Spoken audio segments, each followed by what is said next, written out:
it's Lighton again, and you're back with us together. Yay!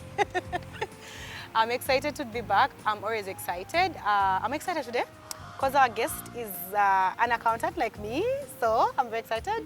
Our guest is called Alan, and I'm going to let him introduce himself. Hi, Alan. Hello. Thanks for coming. You're welcome. Introduce yourself to our viewers. Hello, you all. I'm Bwembo Alan from Joint Medical Store. I work as an assistant there for the past 5 years, and that's my experience in the medical field. Okay. So Alan, we have a topic today I want to discuss, brain drain.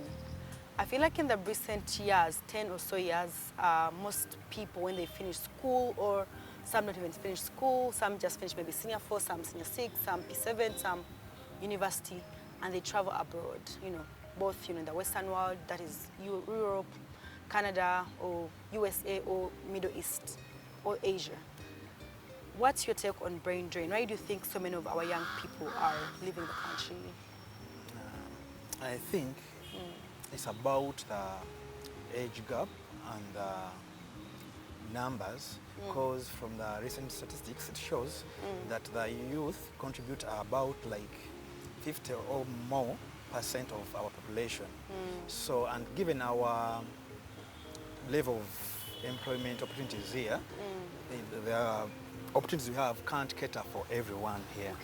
So, of recent, over like last year, over 10,000 students were enrolled out of university. Right. So, given that our job opportunities, they can't cover for everyone. Right. So, they will seek for employment Greener pastures. elsewhere. Yes. So that's why you'll find some going out to Asia, Middle East, looking for survival. Because out here, even the father is looking for something to do. The parent who sponsors the child to campus, the sister, and everyone around them. So they opt for greener pastures out there because they have tried chances there and they have failed. Do you think this is necessarily the solution, like for people to just go abroad? Because I was talking to one of my bosses where I live, and then he was telling me that he kind of is conflicted. He feels bad that most of young people from Africa, especially the educated one, and then others who are, depending on your level of education, they all travel and go back and go to those countries and they develop those countries. They're like, we kind of want you guys to be here because they want young people. For them, they're facing a problem of age. Most of them have an aging population, so they want young people. But then it's like, he was like, all the good people, all the young people that would develop Africa, kind of like just move that side and end up developing that side. Like, those other countries we talked about. So do you think it's necessarily the solution for them to travel, or do you think there is something that government really needs to do? First of all, government needs to do a lot. Okay. There should be policies of encouraging and empowering the youth this side to entice them to stay, to develop this country. But if there's nothing can be done about that, then they'll continue flying out. Right. As a youth, of course, I'll take my life first. I have to cater for myself. I have a life to live. And a family, And a family to take care of. Yes. For example, you enroll out of campus, and after 7 years, you can't find an employment. So what's left with you to do is to fly out. But don't you think that sometimes we as the youth also are waiting, like we're not doing something for ourselves? Sometimes, I mean not all the times. Do you think that when we get out of university, or when we're still at university, we should try start some things for ourselves, like some small things? Because I realized when I was at campus here, I was in my career for my first bachelor's. We're not doing anything. We just used to go to class and come back, go out. You know what I mean? So do you think that we should have, now that I've seen a different life, do you think we should have utilized that time to do something for ourselves, something different? Like for example, let's say, right, like I know how to connect with people, right? I'm an accountant by profession, right? But I'm doing this, I'm getting people to have conversations, meaningful conversations, and I did this and I paused it, I'm doing it again. Do you think, had I been smart enough and I had thought about this concept, 10 years ago when I was at university, do you think it would have been a bigger thing now? Do you think, are we doing enough as a youth? I think we are really doing enough. You think we are doing enough? Yes, because I lose my life as an example. Okay. When I left campus, immediately, I opened up a company. Okay. We are processing juice from natural mangoes. Okay. And I had a facilitation from Makerere University Food Science and Nutrition. So I had some support from them under the presidential initiative. So I almost invested over $10,000 in that company, if I may speak in terms of dollars. That's a lot of money in Uganda. Yes, it That's is. over like 36 million. Yes. It's a lot. And this company had a bright future. Right. Because I was employing around 10 people who were working with me. We are processing and packing these natural juices, and we are selling to schools. But you know what happened? Out of our society, our community, the locals themselves, they set up police, and police came on my doors, knocking. First they claimed I stole someone's formula, the nutrition formula. Then another thing, they told me the premises I was using, they weren't up to standard. Okay. The same people were supposed to encourage To us, encourage you and to support to support us. you guys, yes. They made sure that I failed. That's unfortunate. They took everything, they imprisoned my team, you understand, until when I had to produce letters from the university saying that, oh, this guy is working with us. But after that, after 2 weeks, I couldn't go back on my feet. Right, because I destroyed a few things. Yes, I had to relocate to do everything. So with doing that, I became unemployed again. Right, So I won't say that the youth are not doing enough. They are doing enough. right. Most of them are doing enough. Maybe some Yes. of us, didn't do enough. Maybe, Maybe. some of you. Because I don't think when you opt to go out, it's not an easy thing. It is very hard. You don't have your mother there, No. you don't have your father there, and you don't wish in one day to leave your family behind. No. But because you failed here, that's why you'll at least try everything So we are possible. uprooted here. Yes. Do you think, I don't want to say society because it's not about society, do you think that government is not doing enough for the youth? Like in terms of support? Because I realized like that side during COVID time, everybody had a business and had been employing people. There's a certain fund that government gave, literally gave to them. One of my friends had a business, a cleaning business, small cleaning business.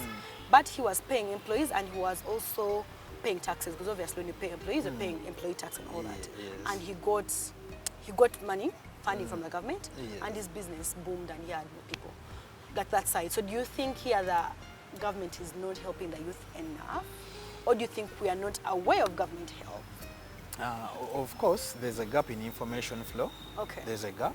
For example, the presidential initiative I told you about, which is at Makerere University, Right. it's not open to everyone. Right. People are not aware. Of it. I There didn't was- know it as well. There was also the industrial park in Namanve, where youth are invited to take up places to work. But there's an information gap. And it's only privileged to those ones who are next to the government, who are connected. So in that case, I feel like the government is not disseminating the information fairly or adequately, like to reach the intended audience. I as think if- the perfect word to use is fairly. fairly. Yes. Toko 'Cause vyenyu. there's an intention of depriving these people with that information Oh, who would really? have used it, yes. Okay. So with that, omwana ajja kugenda mu kyalo atekewo yika y'ennyaanya because of the uncertainties in the weather Ennyanya zife. zife ataddemu amaanyi ge gonna Ne sente ne ze. sente ze zonna zonna kyanaddako okulya kutunda kataka ako kabadde alina Alinnye. ndeebwe And the unfortunate bit is what I've seen in those countries is obviously in Gambia, you're not with your family, you're not with your parents, people get depressed, by the way. It's a real thing.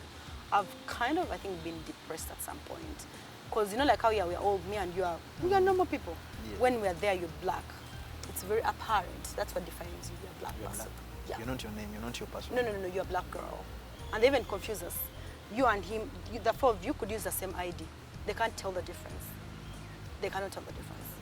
Wow. Yeah, they can't tell the difference. Most of them can't. Some of them now can't, but most of them can't. Maybe they are deliberately not trying to tell the difference, but I'm just telling those small things. So much as the youth want to travel, it's not a bad thing. It's not a bad opportunity.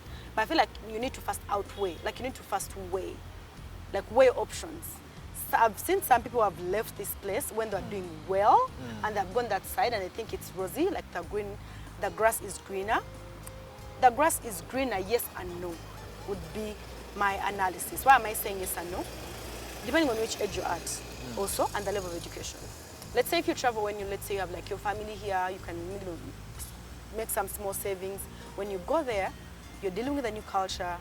Your education is not as valid until you upgrade. And that upgrade costs money. Because your first And also, just merging into the society, getting that driving license is hard. I think it has taken me almost 6 years. 6 years. Yeah, okay, I would say 5 to be honest. It was after 5 years that I started being like, okay, I can kind of settle here as if. But the first 5 years, I started going, I was telling my mom, why did you bring me here? We should have used this money to do a business back home. So all I'm saying is like people need to consider all these things. They need to get information. I'm not saying it's bad. I'm just saying it's... If I may jump in that, also there's also misinformation from you people who are there. Right. You go on your social media apps and you post good pictures, you post good life. This guy out here is struggling and maybe he had a next chance of doors open for him, but sees you on TikTok, sees you on Snapchat, slaying. Like what you guys should know is this, right? So those countries, everywhere looks beautiful. Everywhere is the same. How? Like I live in a village personally. You would not see soil anywhere. So when I'm taking a picture, it will look like this. It would be my home, my apartment that I'm paying for, or my basement that I'm in. And people are struggling. That's why sometimes you send a message to your friend and they will reply to you after 3 days. People are working so hard that taxes are high, the standards of living are high. I'm not saying it's bad necessarily, but I feel like people who have traveled should start being realistic to the youth. Like if you're doing something here, you need to really weigh your options before you travel. Because I know, even my mom traveled when I was much younger. She had 3 businesses. But I kid you not, she would have done better if she had not traveled. And she knows that. And she regretted it. I know some people have made it, and I know some people are struggling. And So, most of them are struggling. I exactly. believe. People don't know that. But as I was telling you, so if you come back, like in this period, the festive season, help us to tell us what is there. We should tell you guys what is there. Yeah, nemujja, nemuslaying, nemuchopping a cash. Anti okujja okuchoppinga cash okimanyi. Mbela vacation planning it. I've planned for it for an entire year. And let's say if I come with like let's say $3,000, right? That is like 10 million Uganda shillings. Yes. It's a lot here, but it's not it's good money there, but it's not necessarily a lot. Yes. So you're thinking I'm having money, no I don't. And also people there are baliku credit. I have my phone on credit, I have my account on credit. You can almost get oxygen on credit. Like literally everything is on credit. I'm telling you the facts. Yes. Literally everything is on credit. So that being said, for a youth who is trying to travel, when you see me with a nice iPhone, no, it's not mine. I have it on credit. I'm still paying for it. You'd see me driving a nice car. I don't own that car. I am paying for it on credit. So like most things are on credit. So again, I acknowledge there is opportunities there. One, you should know it's not going to come like this. You have to It's going to take you a few years. And from the people I've talked to and from my own experience, it takes about maybe 5 years, a minimum, for you to kind of settle in.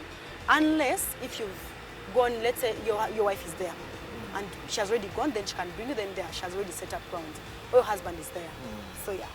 So anyway, as we wrap up, what do you think the government needs to do to entice the youth to stay here? Because Uganda is beautiful. We have good weather. We have the communal system. It is big. Those days, that time, people are individualistic. I could fall here and everybody would just keep moving because everybody had time. If you need to be at work by 9, it's not 9 or 5, it's 9. So that way, kind of the Ubuntu there is not as much. So those are one of the things that I would like here at home. So what would be your advice? First of all, in terms of investment and people working from here, Uganda is still virgin. Uganda is still a virgin market. Yes, there are a lot of opportunities here. So the government, what it needs to do is to set up policies that enable the youth to take up such opportunities, like the presidential initiatives, like the industrial park in Namave. So such information should be flowing freely to everyone. Shouldn't be only a certain group of people. Yes. And also, as they give other big investors tax holidays, that's the big thing. They should give their own people tax holidays. Yes, because right now even URA still demands me taxes of the 5 years I've not been working. Really? Yes. Did you file a new return? Because an accountant should have done that. Yeah, I should. You should have filed a new return. I did it for the first 2 years. Okay. But I was hoping to you understand? But why should I start from negatives? You give an Indian a tax holiday who is able to even to pay for the next 10 years. But you know, the other thing on that, being an accountant is, I feel like sometimes we take things for granted, we as Ugandans. Okay, at least from that side, let's say your business is struggling, you need to let the government know that you're not working. You know what I mean? Because if you don't let them, you're not working, how do they know? For them, they're going to assume that you're still making money. So I think maybe even us, we need to do better with, again, information and communication. Yes, there's that gap as well. But about the Tax holidays. tax holidays and incentives and subsidies, they should be provided. They should be provided to Ugandans, Yes, more so to the youth. mostly to the youth. Because I think we have the highest population in the world. Of the youth? Yeah, of the youth. Like, we have the highest population in the world. I remember I was talking to my finance professor that side, and he told me, what? He was very interested. He was like, how come you guys are not developed? You have the highest population in the world, the youth. He was like, this is a big opportunity for Uganda to develop. And he was interested. Actually, did a paper with him. And But I think we need to see that value.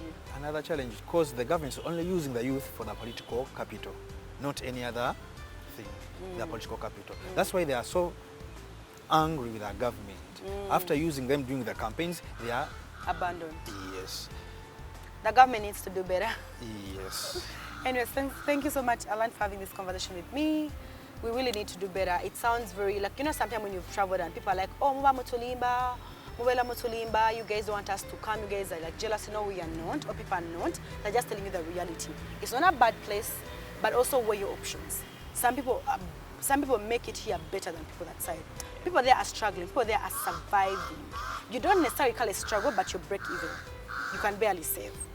So another trick, kubala sente zeri, muzawan. that is wrong. Ah, no, bro, don't even do it, because you're not going to spend muzawan. Yes. Bagama, you're going to get $2,000. You're like, oh, kade mukaga, my friend. Eh?